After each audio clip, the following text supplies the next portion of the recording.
Hi friends, welcome to my channel. இந்த வீடியோல என்ன பார்க்க போறோம்னா Facebook அக்கவுண்ட்க்கு டார்க் மோட் எப்படி ஆக்டிவேட் பண்றதுன்னு தான் பார்க்க போறோம்.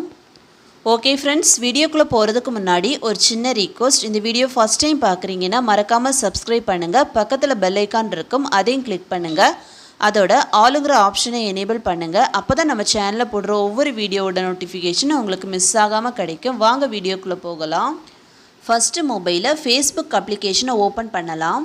நெக்ஸ்ட் இந்த பேஜ்ல பாத்தீங்கன்னா டாப்ல வந்து ரைட் சைடுல ஒரு 3 லைன் ஆப்ஷன் இருக்கும், அதை கிளிக் பண்ணலாம். நெக்ஸ்ட் பேஜ்ல சர்ச் பக்கத்துல இருக்கிற செட்டிங்ஸ் ஆப்ஷனை கிளிக் பண்ணலாம். Next settings and privacy page வந்து ஓபன் ஆகும். இந்த பேஜை வந்து ஸ்க்ரோல் டவுன் பண்ணீங்கன்னா டார்க் மோடுன்னு ஒரு ஆப்ஷன் இருக்கும், அதை கிளிக் பண்ணலாம். நெக்ஸ்ட் பேஜில் ஆன் ஆஃப்னு 2 ஆப்ஷன் இருக்கும். இதில் ஃபேஸ்புக்கு டார்க் மோடு செட் பண்ணுறதா இருந்தால் ஆன் ஆப்ஷனை வந்து எனேபிள் பண்ணலாம், அப்படி இல்லைன்னா ஆஃப் பண்ணி வச்சுக்கலாம். ஓகே, இப்போ ஃபேஸ்புக் அக்கௌண்ட்டுக்கு டார்க் மோடு வந்து ஆக்டிவேட் ஆகிடுச்சு. ஓகே ஃப்ரெண்ட்ஸ், அவ்வளோதான். இந்த வீடியோ பிடிச்சிருந்துன்னா லைக் பண்ணுங்கள், ஷேர் பண்ணுங்கள், கமெண்ட் பண்ணுங்கள்.